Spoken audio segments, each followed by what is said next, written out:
नमस्कार नीलिमा किचन आपण मानक अनेक अनेक स्वागत। आज मु आपण मान सहित शेयर करी गोटे कप अटा एवं कंचा आलू रे तैयारी आज ब्रेकफास्ट रेसिपी।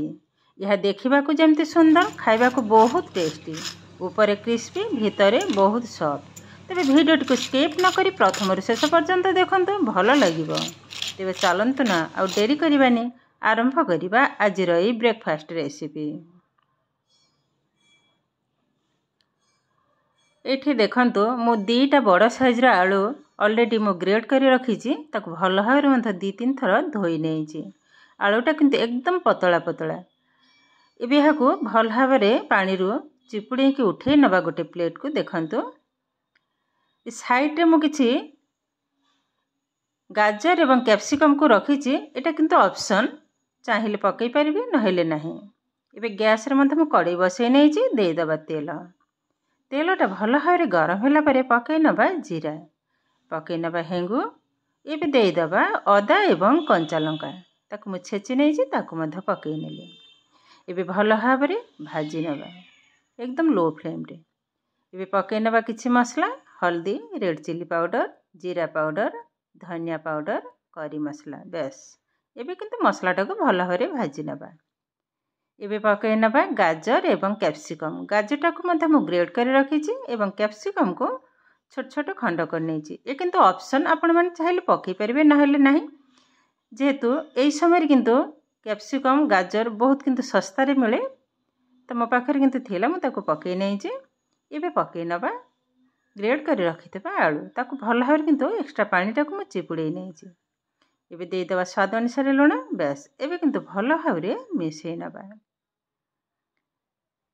देखंतु भल भाव मिसई नेली आलूटा भी भल भाव नरम हो गलानी। ये भी पकई नबा 1.5 कप पानी। मु गोटे कप अटा रे 1.5 कप पानी पकई नेबी। एबे गैस रो फ्लेम को हाई रे रखिबा। भल भाव गोले नेला परे एबे कवर कर नबा 1 मिनिट पई। 1 मिनिट पर कवरटा को खोली नेली। एबे टिके चेक कर नबा आलूटा किंतु हल्का मोर टिके सिझिबा दरकार बेसी न सिझिबा भल। देखंतु ए किंतु हल्का सिझी। एबे किंतु पकई नबा अटा। मु किंतु 1.5 कप पानी रे गोटे कप अटा ताक पकई नेली।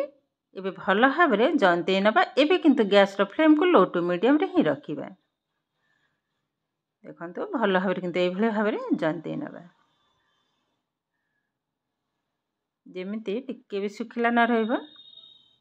तार जदि भाग माप ठीक रहइबो ताहेले बेटरटा ठीक ही हबो। एबे देखंतु ए पाखा भाई किंतु हमर रेडी हो गलानी। गोटे लो टाइप रे हो गलानी।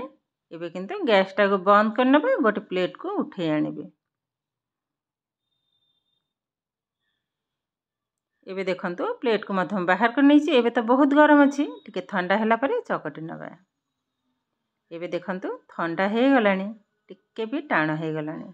एबे हल्का रे किंतु चकटी नबा बेसी किंतु चकटिबानी हल्का रे जस्ट टिके गोल करिवा पई।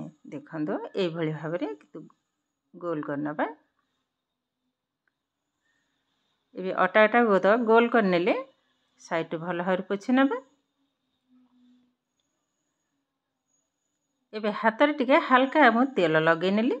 एबे भल भाबरे किंतु एई भली भाबरे गोल कर नेबे बस। ए किंतु हमर रेडी हो गलानी ऑलरेडी। देखंतु अटा पेड़ी रे मध्य मु तेल लगे नेची तार ऊपर रखी नेली। एबे टिके चेपटा कर नबा हाथ सहजरे। एबे बेलना काठी सहजरे बेली नबा। बेसी किंतु पतला करबिनी टिके मोटा मोटा हेले किंतु बहुत भल लागिबो। देखंतु एई भली भाबरे मु बेली नेची। एबे गोटे छुरी सहजरे साइड रो काटी नबा।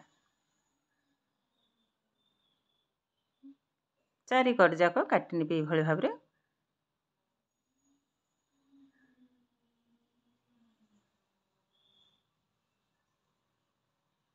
देखंतु काटी नेले। एबे समान आकार दी भाग कर नबा। पुणी आर साइड रे मध दी भाग कर नबा। ए टिके छोट बड़ हो जाउची किछि भी प्रॉब्लम नाही बेस। एबे कोन करबा देखंतु पुणी एई कोन साइड रो एई भली भाबरे लंबा आकार काटी नबा। पुणी एपट साइड टा भी काटी नबा। देखंतु भल भाबरे मध कटा हो गलानी। एबे गोटे प्लेट को उठे नबा। तार मोटाटा देखंतु ठीक एई भली भाबरे ही हबा। देखंतु एबे सब जाक प्लेट को उठे नबा। ऑलरेडी तेल मध्य मु बसई नहीं छी। एबे टिके चेक कर नबा। अल्प टिके मु पकई नेबी। एबे देखंतु आस्ते आस्ते तेल रु भासीबा आरंभ गलानी। तामाने ए तेलटा किंतु हमर पूरा पूरी छाणीबा पई रेडी हे गलानी। देखंतु सुंदर भाबरे किंतु ऊपर को उठी आसिलानी। तो एबे किंतु पकई नबा छाणीबा पई। एबे गैस रो फ्लेम को लो टू मीडियम रे ही रखिबे। ए पाखा पाखी 5 ରୁ 6 मिनिट किंतु लागिबो। जेहेतु मोटा टिके हवा पई टिके टाइम लागिबो। आ ए ब्रेकफास्ट खाइबा को एते सुंदर लगे, बहुत किंतु सुंदर लगे। आपण मान जदि प्याज रसुण खाइथिबे तारि जो मसला रे प्याज रसुण को मते पकई परिबे। एबे देखंतु मु थरे किंतु ओल्टेई नै छी। मझिरे मझिरे किंतु तळ उपटी करिवा को हबा। देखंतु मोटे खड़िका एवं चटु साहाय्य एई भली भाबरे ओल्टेई नउची। आ ए छणा पई एई भली भाबरे गोटे फ्लैट वाला पैन ही दरकार। कड़े रे किंतु एतरा किंतु भल हैनी, बंका हे जिवो। देखंतु आरी भीतर किंतु ए हे गलानी। कलरटा भी बहुत सुंदर देखा जाउची। ए गोटे प्लेट को उठे नबा। एबे बाकी तक ठीक एई भली भाबरे किंतु छाणी नेबे। ये किंतु खाइबा को एते टेस्ट लगे, बहुत किंतु सुंदर लगे। देखंतु तेलर मध्य प्राय सब जाक मु छाणी नेली। ये किंतु पिला मान को टिफिन बॉक्स कोंतो आ ऑफिस गले ऑफिस बॉक्स टिफिन बॉक्स रे मते देई परिबे। गोटे प्रकार टिफिन खाई खाई किंतु बोर लागलाली। तो एई भली भाबरे टिफिन तयारी करि देबे। पिला माने मते बहुत खुशी हे जिवे। देखंतु केते सुंदर देखाउची। कलरटा भी जेमते देखाउची सुंदर। तर बास्नाटे मते बहुत सुंदर आसुची। मु गोटे कंटा चामच साहाय्य घसीकरी टिके देखौची ऊपर केतेटा क्रिस्पी हेची। तार साउंड मते जानि पारथिबे। देखंतु बहुत किंतु क्रिस्पी ऊपर आ भीतरटा किंतु एकदम सॉफ्ट। देखंतु सब जगह किंतु बहुत सुंदर हेची। एबे गोटे भांगी करी मते देखैबी भीतरे कि भली भाबरे हेची।